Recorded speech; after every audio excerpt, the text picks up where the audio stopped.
Bonjour à tous, donc cette vidéo pour compléter notre cours sur la dérivation et la dérivabilité des fonctions à variable réelle. Non, oui, à variable réelle, excusez-moi, c'est ça justement, et à valeur réelle ou complexe. Bon, la partie complexe, pour le coup, on l'a abordée en classe et vraiment à la fin du chapitre, même si un certain nombre de choses qu'on aborde là sont encore vraies, bien sûr, dans les complexes, mais c'est un autre, c'est un autre sujet. Donc là, justement, plutôt donc, à variable réelle et à valeur réelle pour l'instant. Donc il nous manquait justement la partie 2.5. Alors pourquoi je ne l'avais pas abordé avec vous en classe? Bon, déjà il fallait faire un choix, malheureusement on n'avait pas le temps de tout détailler. Et surtout parce que mais finalement elles sont intéressantes surtout en tant qu'exercice, je dirais. C'est-à-dire, enfin cette partie-là, là, je parle au pluriel parce qu'après il y a une autre partie, mais surtout en tant qu'exercice, parce que finalement ce qui est intéressant ça va être d'aller démontrer des choses qu'on utilise depuis longtemps et qui semblent évidentes. Voilà. Et notamment démontrer grâce à ce qui a été appris avant. Mais sinon, dans le contenu des propositions, des théorèmes, des définitions, etc., il y a quand même très peu de nouveautés. Voilà. Donc c'est pour ça que j'avais fait ce choix. Donc, le 2.5, la dérivabilité, justement, qu'on met en rapport avec le sens de variation. Donc, justement, c'est bien ce que je dis. C'est quelque chose dont on vous parle depuis la première, normalement. Donc, a priori, les grandes lignes, disons, on les connaît. Mais on va être un peu plus rigoureux et surtout un peu plus critique, puisqu'on va aller démontrer. Donc, qu'est-ce qu'on nous dit? Bon, dans toute la partie, bien sûr, on considère une fonction définie sur un intervalle. Alors, il faut bien que ce soit un intervalle, hein, justement, à valeur réelle, c'est ce que je disais. L'intervalle est non vide, sinon ça ne va pas être très intéressant. Et puis, du coup, il y a certaines choses qu'on ne pourrait pas appliquer sur un ensemble vide. Donc voilà, on est dans ce contexte qui est, somme toute, très classique. Juste un petit point notation. Parce que ça, pour le coup, cette notation-là, il ne me semble pas qu'on l'ait déjà vue. Alors peut-être, je ne sais plus, parce que je vous dis tellement de choses, peut-être. Donc le i avec un rond, enfin en tout cas n'importe quel ensemble d'ailleurs avec un rond, ça veut dire qu'on prend l'intérieur. Donc en gros, si mon intervalle est fermé, je vais prendre ouvert quoi. Quand il s'agit d'un intervalle, ça c'est facile à voir.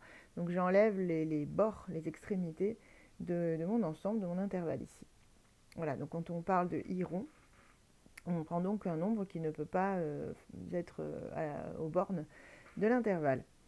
On va voir dans quel cadre ça intervient. Euh, voilà, et donc justement la proposition 1, c'est quelque chose de finalement très très très très connu. Elle nous dit que si f est constante sur i, alors f est dérivable sur i. Hein. Bon, ça on le sait, hein, toute fonction constante est dérivable. Et en plus, la dérivée s'annule. Donc là, dans la preuve, j'ai mis immédiat, hein, puisque effectivement, c'est le type de dérivée. On peut, enfin, on l'a peut-être pas écrite la démonstration, mais bon, c'est vraiment, enfin, avec un coup de taux d'accroissement, c'est terminé. Quand j'ai donc une fonction constante, effectivement, j'ai la dérivée qui vaut 0 tout le temps, qui est la fonction nulle. Donc, pas de souci. C'est le réciproquement qui va être un peu plus intéressant à démontrer, même si on va le voir, c'est pas non plus très violent.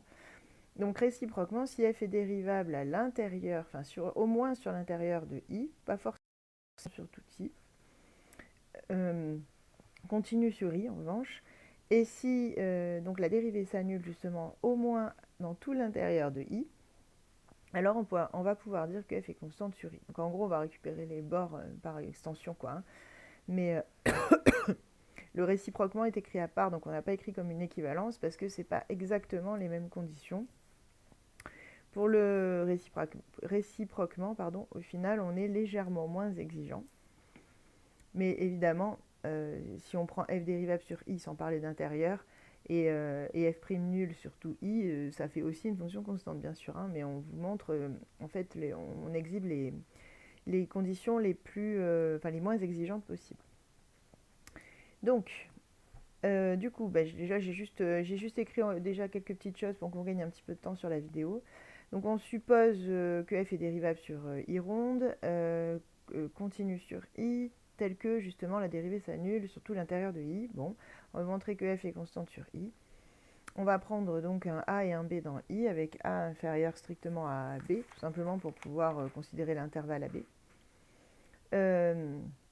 Et donc, pour montrer que f est constante sur i, ce qui serait intéressant, c'est de montrer justement que pour ce a et ce b qui ont été choisis complètement au hasard, j'aurai f de a égale f de b. Et comme ce sera vrai pour tout a et b choisis, enfin fixés en fait, dans i quelconque, du coup, ça voudra dire que toutes les images sont égales. Et donc, on a bien une fonction constante. Voilà. Et qu'est-ce qu'on va aller chercher? Eh bien, le TAF, le théorème des accroissements finis, qui est normalement pas très loin de votre mémoire, enfin j'espère. Puisque justement, on a tout ce qu'il faut. On a bien f dérivable sur AB ouvert. On a aussi f continu sur AB fermé. Donc je vais l'écrire d'ailleurs. Le TAF s'applique. C'est dérivable aussi sur AB fermé, hein, mais c'est juste que dans le théorème, on n'avait pas forcément besoin que ce soit dérivable au bord. S'applique sur AB, qui est inclus dans I, justement. Et on a bien AB ouvert qui est inclus dans I ronde. Donc f est bien supposé dérivable sur AB ouvert et continu sur AB fermé. Et donc, justement, on peut appliquer notre théorème des accroissements finis. Et qu'est-ce qu'il dit ce théorème? Il dit donc, il existe C appartenant à AB ouvert, tel que le taux d'accroissement global entre A et B soit égal à une des dérivées de f, et notamment en C, justement. Donc tel que f' de C. Donc on trouve en fait un coefficient directeur de tangente entre A et B qui soit égal au coefficient directeur de la corde globale. Donc le taux d'accroissement global entre A et B. Donc f de B moins f de A sur B moins A. Bon. Et c'est quasiment fini, puisque qu'est-ce qu'on a supposé? On a supposé que notre fonction dérivée était nulle sur tout l'intérieur, autrement dit en C, puisque C est dans l'intérieur de I. Donc ça vaut 0. Et si ça vaut 0, comme on avait de toute façon b moins a non nul, et heureusement, hein, vu qu'on l'a fait sous forme de quotient, donc je vais quand même écrire car C appartient à I ronde. Et bien du coup, ça veut dire que f de b moins f de a est forcément nul. Et donc, f de a égale f de b.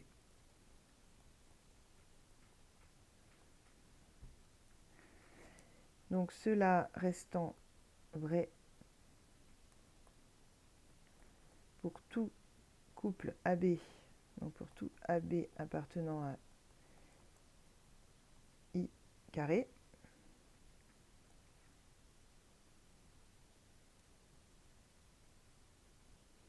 je vais juste voir. Ouais. Oui, alors on prend quand même AB. Attendez. Oui, pardon, on prend AB, je ne l'ai pas mis là, dans I ronde, bien sûr, ce que je suis en train de me dire, sinon, ouais. Quoique, non, en fait, même pas. Non, on n'a pas besoin. Puisqu'on a bien parlé de AB ouvert pour dérivable. Non, c'est bon, j'ai rien dit, pardon. Donc justement, non, en fait, on est bon. Cela restant vrai, donc pour tout AB appartenant à I carré, on peut bien en déduire, justement, sans problème, que F est constante sur I. Oui, non, c'est bon. Je pensais qu'il fallait faire après un cas particulier, on n'a pas besoin. Donc cela restant vrai pour tout F est constante sur I. Voilà, donc cette proposition 1 qu'on utilise tout le temps, effectivement, c'est vrai. Si la dérivée s'annule avec f dérivable, alors, bon, je ne relis pas tout le théorème, alors f est bien constante. Ok, très bien. Maintenant, proposition 2, qu'on utilise tout le temps aussi depuis la classe de première. Donc, si on a f qui est dérivable sur l'intérieur, encore une fois, et continue sur i, alors la fonction f, elle est croissante si et seulement si la dérivée est supérieure ou égale à 0 sur i ronde, donc justement à l'intérieur, et décroissante si et seulement si elle est inférieure ou égale à 0 sur i ronde aussi. Alors, je ne vais pas montrer le 2 qui est en fait un corollaire du 1, je vais juste montrer le 1. Ça suffira largement, ça donne l'essentiel de la preuve. Donc c'est une équivalence, hein, puisqu'il s'agit de démontrer que f est croissante si et seulement si la dérivée s'annule sur tout l'intérieur de i.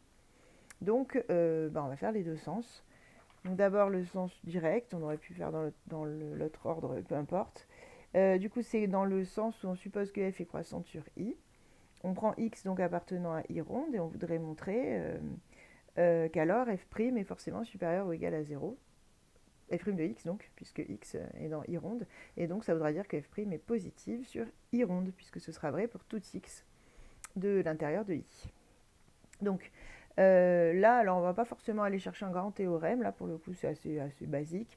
On va juste prendre notre taux d'accroissement entre x et y, puisque on se souvient quand même que f' de x, c'est finalement la limite du taux d'accroissement. Bon, tant qu'à faire, on va y arriver avec juste cet argument, donc ça suffit. Alors pourquoi on dit que c'est positif? Car f est croissante, donc f de y moins f de x est du même signe que y moins x. Bon, ça c'est pour le coup la définition de base d'une fonction croissante. Que y moins x. Donc ça veut dire que le quotient est forcément positif. Maintenant, si on passe à la limite, parce qu'on sait qu'on peut le faire, puisqu'on sait que f est dérivable sur l'intérieur de... C'était sur l'intérieur de i qu'on a supposé, oui c'est ça. F est dérivable sur l'intérieur de i, x appartient justement à l'intérieur de i. Donc on peut passer à la limite quand y tend vers x. Donc on passe à la limite, on sait que cette limite là, la limite de ce quotient va exister puisque ma fonction elle est dérivable. C'est la définition de la dérivabilité en x. Donc on passe à la limite quand y tend vers x, enfin pour y qui tend vers x, et on obtient f' de x supérieur ou égal à 0. Puisque, je vais le mettre en fluo, voilà, puisque ça justement, ça tend vers f' de x quand y tend vers x. Voilà, et donc on est bon, puisque ça veut dire que pour tout x appartenant à i ronde, on a bien f' de x supérieur ou égal à 0, autrement dit, notre dérivée est positive sur l'intérieur de i, positive ou nulle. Maintenant, dans l'autre sens, donc justement, on suppose cette fois-ci ce qu'on vient d'obtenir là, à savoir que donc, pour tout x dans l'intérieur de i, la dérivée est positive ou nulle, et on veut montrer que f est croissante sur i. Donc là, cette fois-ci, je prends un a et un b avec a inférieur à b, et l'idée, c'est d'arriver à montrer que f de a est inférieur ou égal à f de b. On revient vraiment à la définition de base de la croissance d'une fonction. Là, je remarque que dans mes hypothèses que je n'ai pas réécrites ici, mais qui sont dans le théorème, j'ai f qui est dérivable sur AB ouvert, aussi sur AB fermé en fait, puisque... ah non, AB ouvert, puisque A et B sont dans I, pas forcément dans I intérieur, enfin dans l'intérieur de I. Donc sur AB ouvert, en tout cas, il n'y a pas de souci, puisque AB ouvert est bien dans l'intérieur de I, puisqu'on a déjà enlevé les bornes du AB. F est continu sur AB inclus dans I aussi, et donc on a tout ce qu'il faut là aussi pour appliquer le théorème des accroissements finis. Donc c'est encore une application du théorème des accroissements finis, assez jolie d'ailleurs, parce que c'est assez rapide, c'est pas... et en même temps ça permet de démontrer quelque chose qu'on utilise depuis longtemps, et donc c'est quand même voilà, c'est intéressant de voir qu'effectivement on ne nous a pas menti. Donc le TAF s'applique sur AB bien sûr. Et du coup, il existe C appartenant à AB ouvert. C'est ce que dit le TAF, tel que, donc comme tout à l'heure. La dérivée va prendre à un certain moment, donc en C justement, la valeur du taux d'accroissement global entre A et B. Or, on a supposé que cette dérivée elle était positive. Donc, comme on était parti de A plus petit que B, donc c'est-à-dire B moins A, pardon, supérieur ou égal à 0, enfin strictement d'ailleurs, parce qu'on avait pris strict, sinon ça va poser problème si ça s'annule dans le quotient. Donc comme b-a est strictement positif, ça veut dire que le numérateur est lui aussi positif, sinon on ne pourrait pas avoir un quotient positif. Et ça revient à dire que f de a est inférieur ou égal à f de b. Autrement dit, f est croissante entre a et b, et comme c'est valable là aussi pour tout a et b de i, du coup elle est croissante sur i. F est croissante sur I. Voilà, donc une jolie preuve là aussi. Et donc effectivement, tout ce qu'on utilisait, c'était bien vrai. Alors après, la 3, je ne vais pas la démontrer, mais bon, celle-là, vous l'avez déjà rencontrée aussi. Alors après, une petite subtilité dont on va parler. Oui, la remarque, bon, j'ai déjà dit tout à l'heure, attention, il doit bien être un intervalle, sinon ça va avoir beaucoup moins de sens tout ça. Je vous laisse, je vous laisse gamberger. Si on a donc des morceaux d'intervalle, hein, c'est ça qu'on veut dire. Alors, proposition 3, donc là on nous présente une fonction qui est dérivable sur i, qui est dérivable, pardon, qui est définie sur i, dérivable sur l'intérieur de i, continue sur i. Bon, la fonction est strictement monotone si seulement si sa dérivée f' garde un signe constant. Donc monotone, c'est croissant ou décroissant, donc effectivement ça revient à dire que la dérive va être positive ou négative, mais là on parle bien de strictement. Donc elle va être strictement monotone si la dérivée garde un signe constant et qu'elle ne s'annule sur aucun sous-intervalle. Alors qu'est-ce que ça veut dire concrètement? Ça veut dire qu'elle peut s'annuler sur juste des points, donc des points isolés. Ça ne pose pas problème pour garder une stricte monotonie, on en avait parlé de ça. Il n'y a que si la dérivée s'annule sur donc sur plus qu'un point, c'est-à-dire un intervalle, même s'il est très court, mais c'est quand même un intervalle. Tout intervalle contient une infinité de points, donc c'est ça qui pose problème. Collé. Donc il n'y a que dans ce cas-là où on va perdre la stricte monotonie, on n'aura plus qu'une monotonie. Voilà. Mais si la dérivée ne s'annule qu'en un certain nombre de points isolés, même s'il y en a plein, mais qui sont isolés, qui ne sont pas collés, qui ne forment pas un intervalle, ça n'enlèvera pas la stricte monotonie. C'est ça que dit cette proposition-là, sur la fin en tout cas. Et c'est assez intéressant parce que jusque-là, on vous disait vraiment, bon, il ne faut pas que la dérivée s'annule. C'est plus précis que ça en fait. Elle peut s'annuler, mais ponctuellement. Et dans ce cas-là, on garde une stricte monotonie. Donc justement, le petit exemple qui est proposé, c'est très simple. Donc il s'agit donc de voir si cette fonction elle est strictement monotone, ou bien, enfin voilà, d'étudier la monotonie. Bon, elle est dérivable sur R, il n'y a pas de souci. Une différence de deux fonctions dérivables. Et sa dérivée, c'est 1 moins cosinus x, donc pour tout x appartenant à R. Pour tout réel x. J'aurais dû l'écrire avant. Bon, peu importe. Cette dérivée, elle est supérieure ou égale à 0 sur R, puisque on a cos x qui est forcément inférieur ou égal à 1, qui est même entre moins 1 et 1, mais bon, peu importe, qui est surtout inférieur ou égal à 1, c'est ça qui nous intéresse ici. Donc, automatiquement, j'ai une différence qui est positive. Et donc, justement, elle s'annule, f' s'annule en x égale à 2 capi. Oui, c'est ça, c'est quand cos x vaut 1, donc en x égale à 2 capi pour tout k appartenant à z. Donc autrement dit, elle s'annule une infinité de fois, puisque pour tous les cas appartenant à z, donc on a un point où elle s'annule, en 2 capi, mais ces points sont isolés. Ils ne forment en aucun cas un intervalle. Donc qui sont, je vais l'écrire ici, qui sont des points isolés.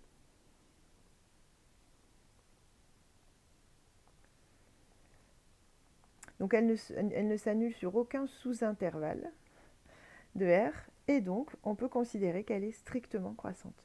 Elle garde le même signe et elle ne s'annule que ponctuellement.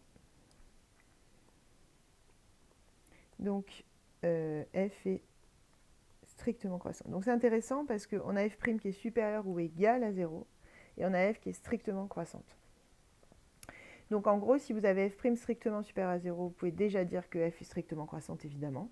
Mais si c'est supérieur ou égal, dans beaucoup de cas, en fait, elle sera quand même strictement croissante.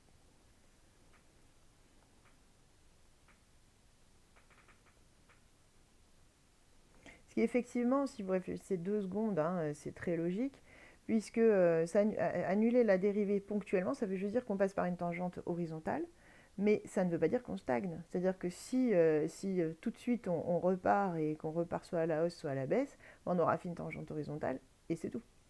Il n'y aura aucun endroit où ma fonction, elle perdure dans le zéro. Ou elle fait un palier, quoi, si vous voulez. Voilà. La dérivée, je parle. Et donc la fonction n'a aucun palier aussi où elle est égale à un nombre sur tout un intervalle. C'est ça que je veux dire. Voilà. Donc, qu'est-ce que je peux vous dire de plus sur cet exemple? Non, bon, on est bon. En fait, alors je l'ai pas tracé, j'ai pas en tête exactement la fonction, mais en gros, elle fait un principe comme ça, c'est-à-dire que vous voyez que à chaque fois, elle va s'annuler, la, la, la dérivée, et donc créer enfin, engendrer une tangente horizontale. Mais pour autant, ma fonction continue d'augmenter. Simplement, elle a une vitesse qui s'annule et hop, qui repart, et qui s'annule et qui repart. Voilà. Bon, donc ça, c'était pour notre partie 2.5, où je voulais quand même préciser un petit peu les choses. Et après, il y avait toute la partie 3 aussi qu'on n'a pas abordée en classe. Pareil, ce sont des choses dont on a déjà parlé en fait, qu'on n'a pas forcément beaucoup approfondi, beaucoup investigué, mais dont on a quand même déjà parlé. Donc ça concerne notamment les fonctions de classe CK.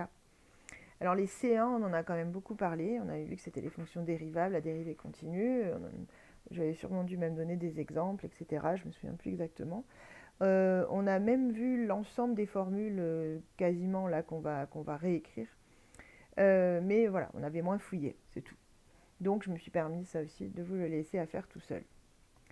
Alors, donc, on va revoir justement ce qu'on appelle déjà une fonction k fois dérivable, une fonction de classe k, etc. Donc il y a pas mal de vocabulaire et de notation dans cette partie qui sont importantes, hein, attention, parce que beaucoup de problèmes de concours contiennent ce vocabulaire. Donc dès que vous avez un problème d'analyse, il y a de grandes chances qu'on vous parle de ce type de fonction. Donc même si vous le faites chez vous, qu'on n'a pas forcément pris le temps d'approfondir ça tous ensemble, c'est pas à prendre à la légère pour autant. Donc définition, alors bon, par convention, ce qu'on va appeler f0ième, comme il n'y a eu aucune dérivation, bah, c'est f. Bon, ça, il n'y a pas de grande surprise. Et fk plus unième, d'ailleurs j'aurais peut-être dû mettre tout sur la même ligne, mais ça ne devait pas rentrer. Fk plus unième, tout simplement, c'est défini par récurrence en fait, hein, c'est-à-dire que c'est fkm qui est encore dérivé.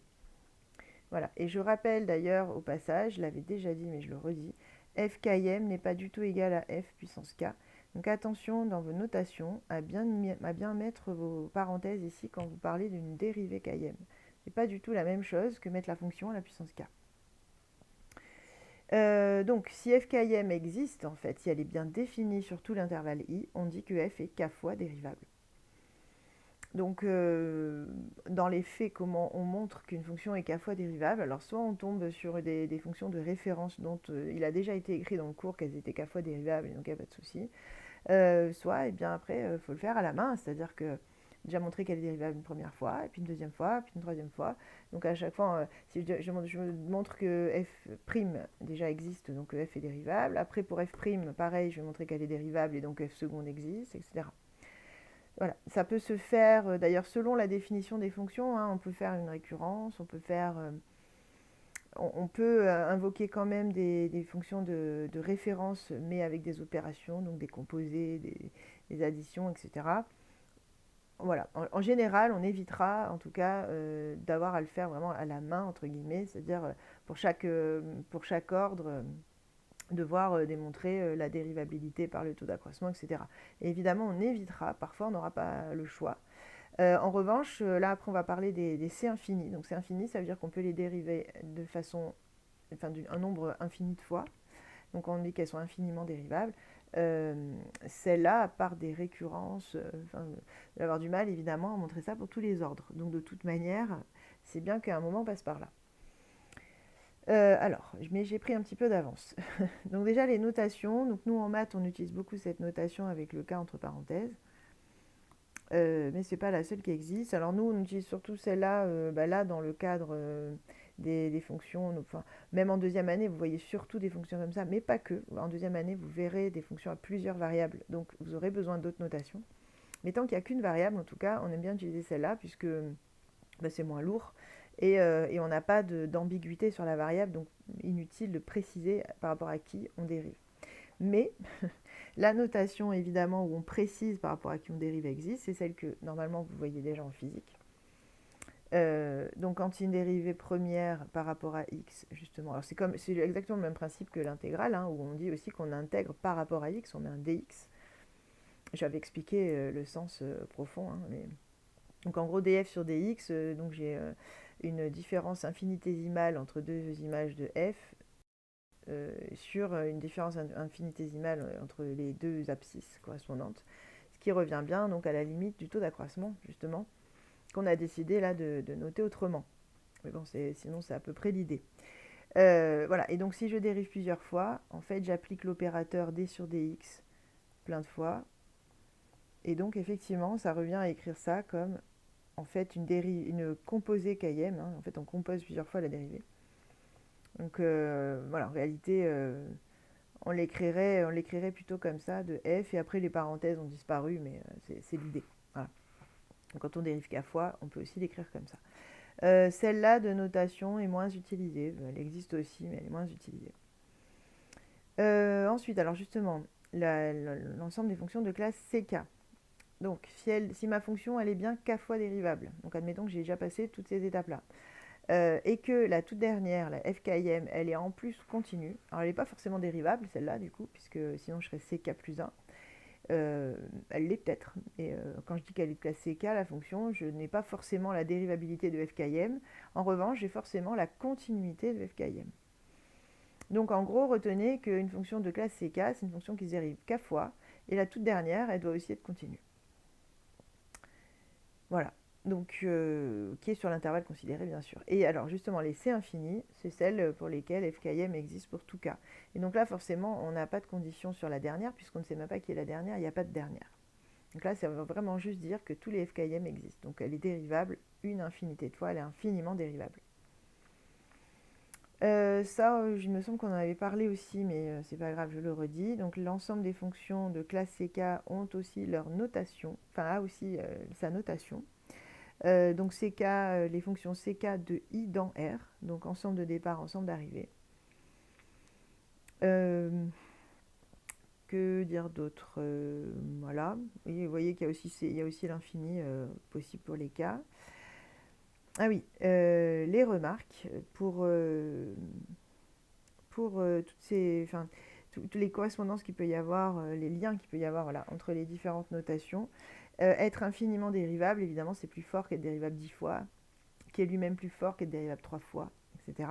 Donc une fonction qui est infiniment dérivable sera aussi dérivable, sera aussi de classe CK plus 1, puisqu'elle sera aussi dérivable k plus une fois, et sa dérivée k plus unième est forcément continue, puisque elle est dérivable. Quand elle est infinie, elles sont toutes dérivables. Donc elle sera aussi de classe CK plus 1. Une de classe CK plus 1, bah forcément les classes CK, etc., etc. Et donc là, on arrive dans les classes C1, et les classes C1 sont elles-mêmes dans les classes C0, c'est-à-dire les continues. Je rappelle que ça, c'est les fonctions continues, tout simplement. Donc les continues, elles vont contenir toutes ces fonctions. Encore une fois, hein, je vous le dis souvent, qui peut le plus peut le moins. Donc forcément, celle qui est infiniment dérivable, elle est en particulier juste continue. Voilà. Donc ce qui est en dessous, je l'ai déjà dit de toute façon. Et après, donc la classe C infinie, on peut aussi la définir comme l'intersection de toutes les classes CK, puisqu'effectivement, ça revient à prendre, à ne garder que les fonctions qui vont bien dans tous ces ensembles de classes CK.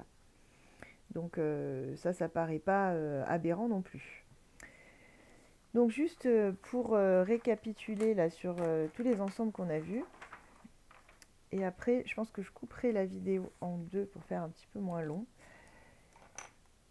Donc le récap justement, qu'est-ce qu'on avait vu nous? On a vu, alors justement, bah tiens, on vient d'en parler. Donc être de classe C infinie, ça implique être de classe CK plus 1. Ça implique être de classe CK.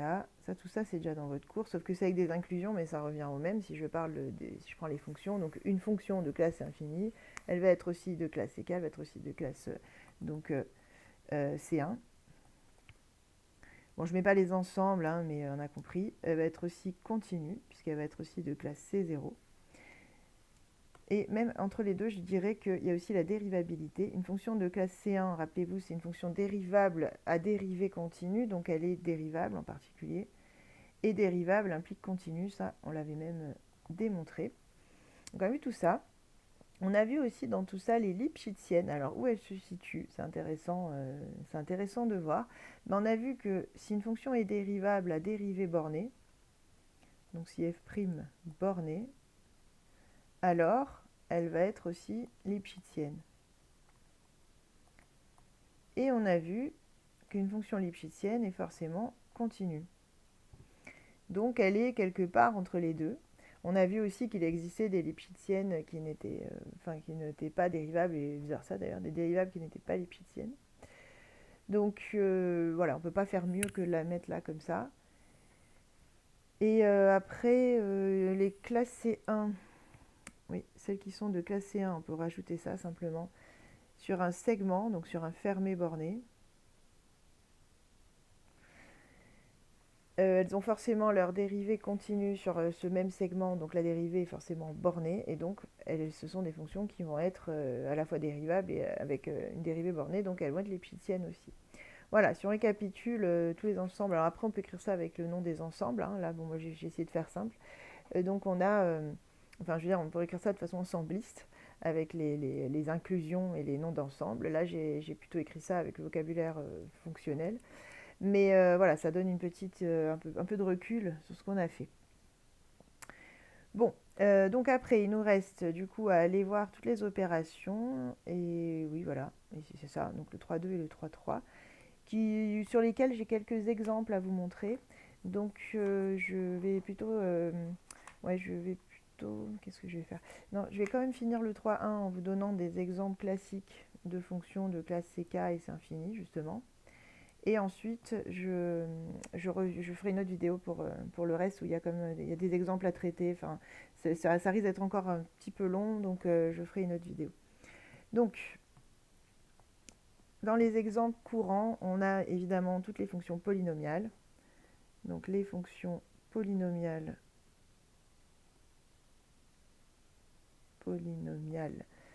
sont C infini sur R, aucun problème. Ce sont des fonctions qu'on dérive à volonté avec des dérivées qui sont toujours continues, sans problème.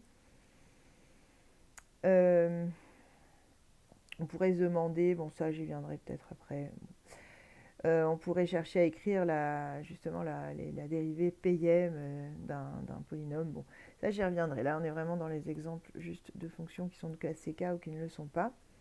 Les fractions rationnelles, alors on n'a pas encore vraiment bien vu ce que c'est, mais en fait ce sont simplement des quotients de polynômes. Les fractions rationnelles, les fonctions fractions rationnelles, hein, bien sûr. Les fractions rationnelles sont C infini elles aussi sur R. Enfin, pas exactement sur R, sur leur ensemble de définitions, parce qu'il faut quand même enlever leurs éventuelles valeurs interdites. Donc sur leur ensemble de définitions.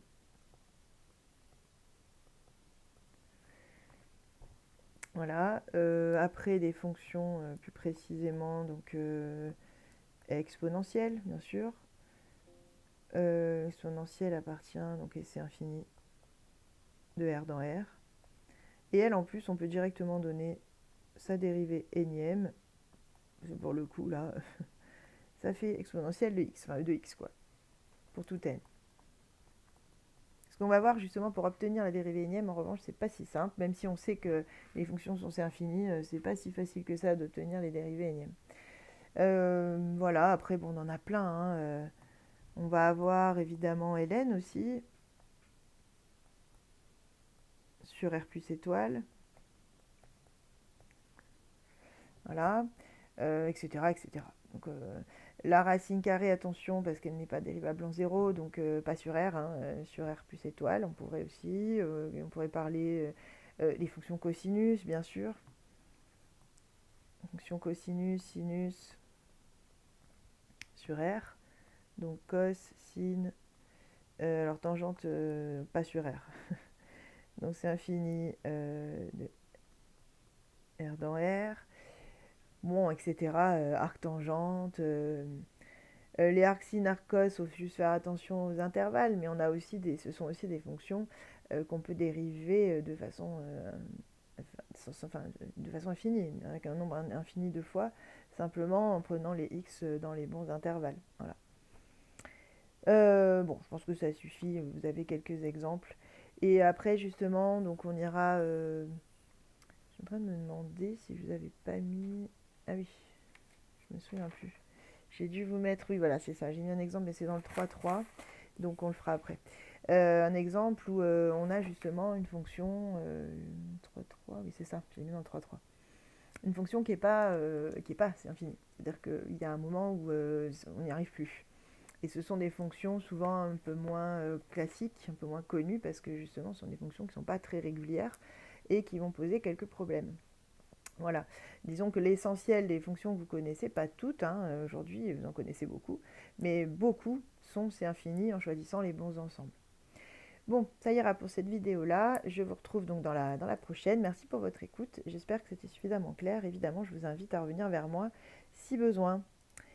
À bientôt.